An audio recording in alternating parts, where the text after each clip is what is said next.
It begins with a paradox so sharp it can cut through centuries of history. How can a teaching born to break all attachments itself become an attachment? This is the story of Buddhism, not as myth, not as a religion of incense and rituals, but as a path that once challenged kings, priests, and the very idea of the soul. A path that, over centuries, transformed into temples of devotion, layers of dogma, and symbols of faith. But before judging, let's pause. Imagine a man lost in the desert, dying of thirst. He finds water, drinks, and survives.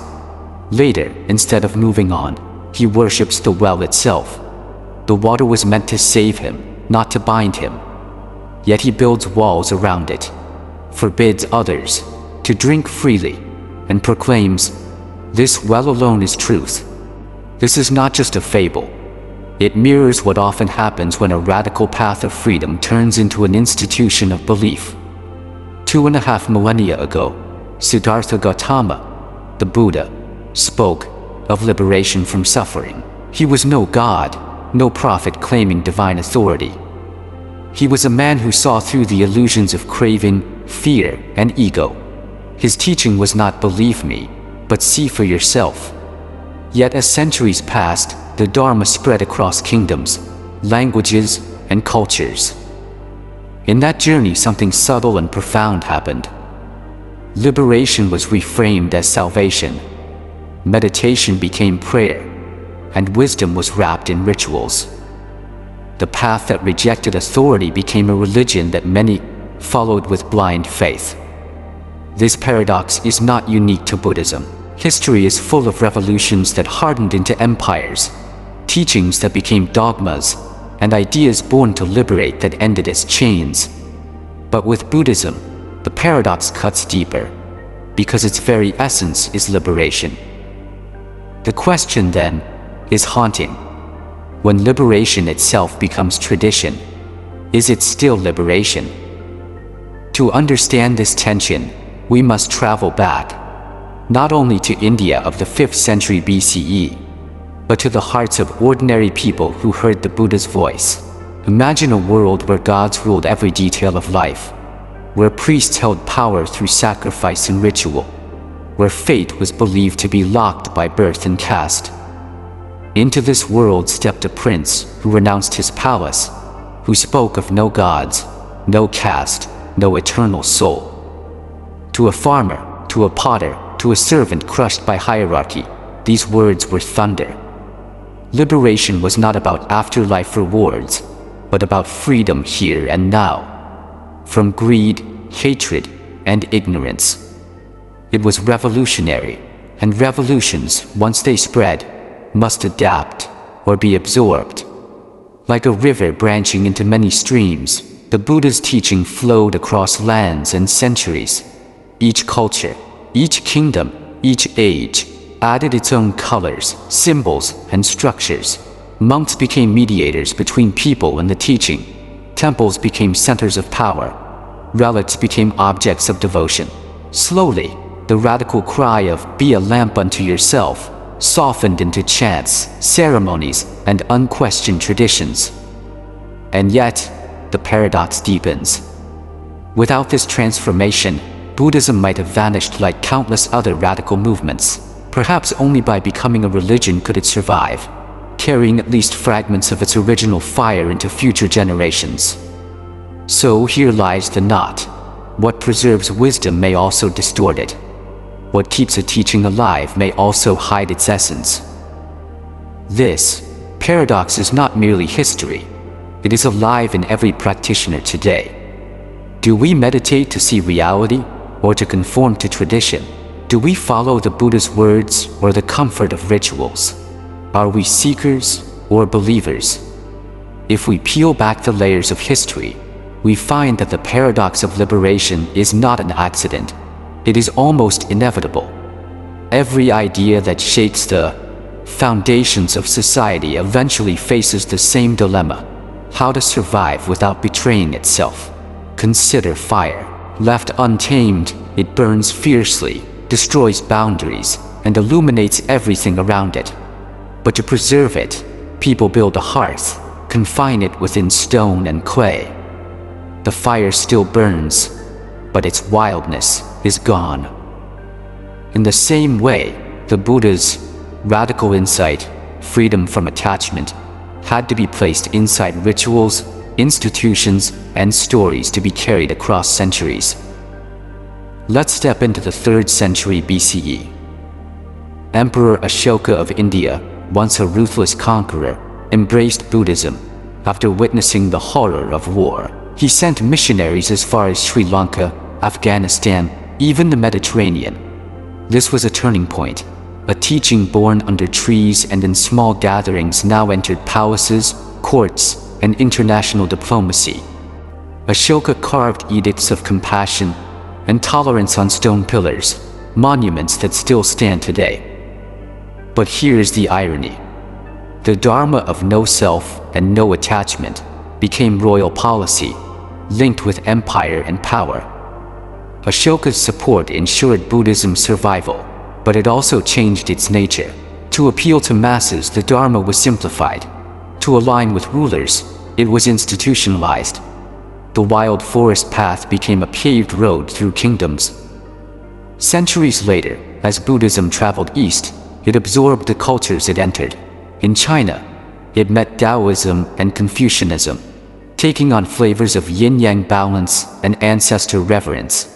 In Tibet, it merged with shamanic Bon traditions, creating elaborate rituals, deities, and mystical practices. In Japan, it fused with Shinto, giving rise to Zen's stark simplicity and also to colorful festivals. Each adaptation kept Buddhism alive, but also risked burying its original fire beneath layers of culture. The farmer who once heard, "You can be free from suffering now," was replaced by devotees praying for blessings, chanting for ancestors, or hoping for rebirth in a pure land. It is here that the paradox grows sharper. Imagine a locked door. The Buddha gave the key, saying, "Open it yourself." But over centuries, instead of using the key, people polished it, worshipped it, built temples to house it, and argued about who owns it.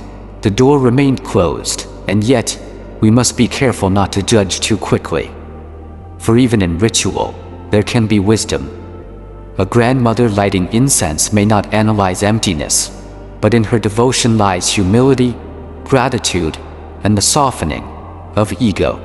A monk chanting in rhythm may not pierce the nature of self, but his voice may guide others into calm. Perhaps the paradox is not a mistake, but a mirror of human need. Some are ready for direct liberation. Others need symbols to carry them there. This duality reflects an old Indian parable. A teacher gives 2 students a boat to cross a river. One, upon reaching the far shore, leaves the boat behind and walks freely. The other, fearing to lose what saved him, carries the boat on his back into the forest. The Buddha's teaching was the boat. The question is, do we leave it once we cross, or do we cling to it as a burden? The survival of Buddhism through millennia required both types of people, the boat carriers and the walkers. Without the carriers, the boat might have rotted away. Without the walkers, the true spirit of crossing would be forgotten. Thus, the paradox of liberation is not only historical, it is personal. Within each of us lives both the carrier and the walker. When we cling to meditation techniques, rituals, or teachers, we risk carrying the boat.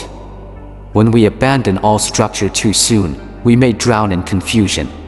The challenge is to know when to let go. So we return to the haunting question: is liberation preserved by institutions or betrayed by them? History whispers, both. Without institutions, teachings fade. With institutions, teachings distort. The tension is permanent, unsolvable, and yet, perhaps this very tension is what keeps Buddhism alive, forcing each generation to rediscover the essence beneath the form. Fast forward to our own century. The story of Buddhism is no longer only carved on ancient pillars or hidden in monasteries. It is streaming online, taught in universities, packaged in apps, and practiced in retreat centers across the globe. In Asia, where Buddhism took root centuries ago, temples still dominate city skylines. Monks chant in morning light, festivals draw millions, and families bow before statues of the Buddha. But here too the paradox remains. For many, Buddhism is a religion of merit-making, offering incense for prosperity, chanting for ancestors, hoping for blessings. The Buddha becomes less a guide to self-realization, more a divine figure to be petitioned. Meanwhile, in the West, a strange reversal occurs. Stripped of much ritual, Buddhism is rebranded as mindfulness. Corporations teach it to employees for stress reduction. Schools use it to calm children. Soldiers practice it to sharpen focus. The radical fire of liberation is softened into self-help, productivity, and wellness. The paradox takes a new form. Buddhism survives not by becoming religion, but by becoming psychology. So again, we face the same haunting pattern. Survival through transformation, but at the cost of its essence. Consider this example. In California, a meditation app guides millions through 5-minute breathing sessions. Be present, the voice says. Let go of stress. The practice is helpful, but shallow compared to the Buddha's teaching of seeing through the illusion of self. It is like tasting the foam of the ocean while never diving into its depths. On the other hand, in Myanmar, monks lead protests against dictatorship, chanting metta, loving kindness, as both shield and weapon. Here, the Dharma is not escape, but engagement with the world, echoing the Buddha's call to compassion in action. Which is closer to liberation? The calm of the Silicon Valley office worker, or the courage of the monk-facing soldiers? The paradox refuses an easy answer. There is a story told of a master who held up a finger when asked about truth. Over time, his disciples began imitating the gesture. Soon, villagers thought the finger itself was holy. Generations later, people worshipped statues of the finger, forgetting the moon it once pointed to. The master had meant, look beyond, but the people only saw the finger. This story captures the dilemma of our age. Buddhism, whether in temples or apps, risks becoming the finger. Useful, but mistaken, for the ultimate. The true challenge is to look at the moon, the direct experience of impermanence, emptiness, compassion. And yet, perhaps this is how truth has always traveled, half remembered, half obscured, waiting for each seeker to rediscover it. Just as an old manuscript may be smudged, torn, and rewritten, yet still carry the essence of its message, the Dharma lives on through distortion, requiring effort to uncover. The paradox of liberation today asks each of us a personal question.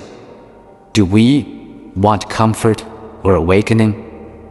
Do we seek blessings, relief, and identity? Or do we dare to step into the radical unknown that the Buddha pointed to? Some modern teachers insist that the only way forward is to return to the roots. Meditation, direct insight, stripping away ritual and dogma. Others argue that ritual, myth, and culture are not obstacles but vessels, boats for those who cannot yet swim. Maybe both are true. Liberation is not a one-size-fits-all garment.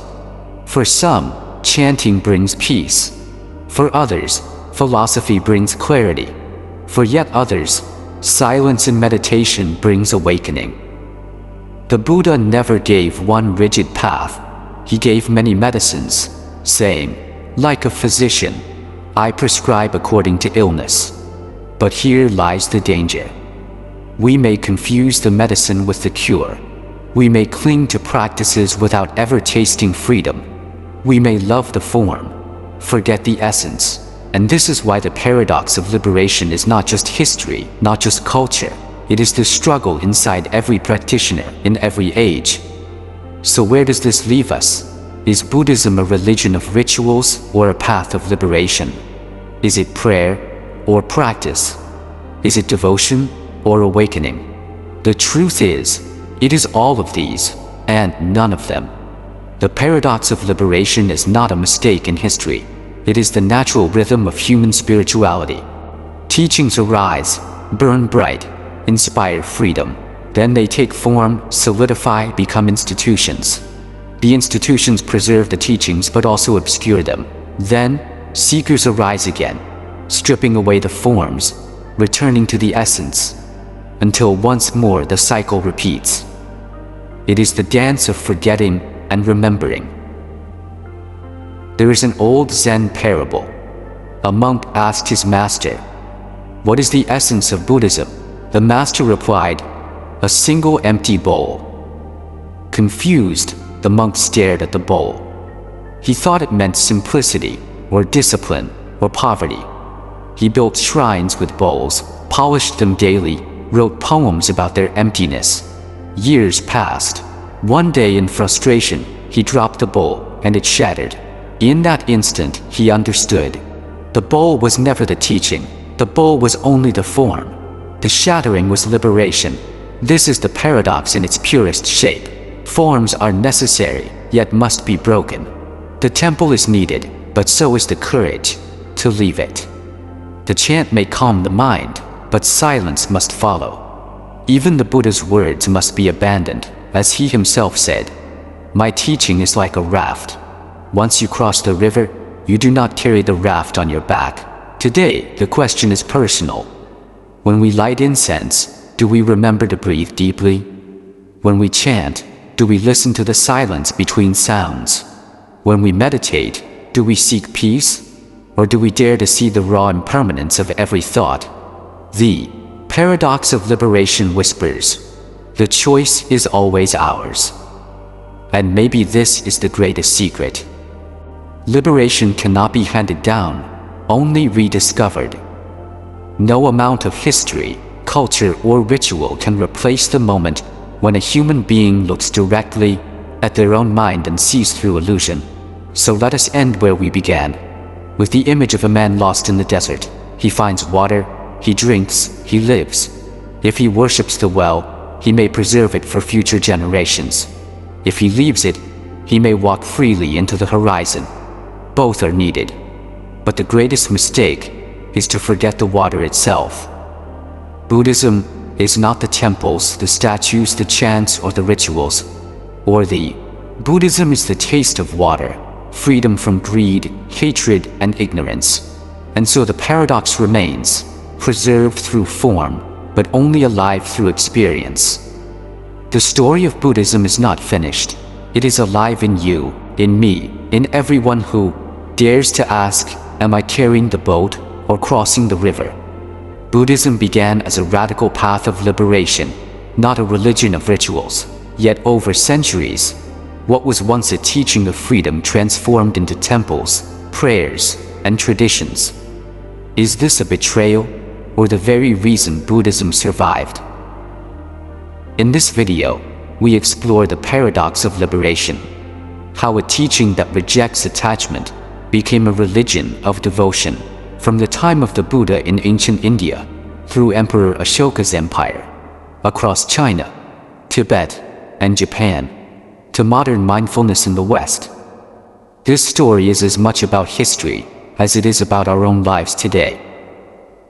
Through history, parables, and critical reflection, we'll uncover the tension between essence and form, between ritual and freedom, between belief and direct experience.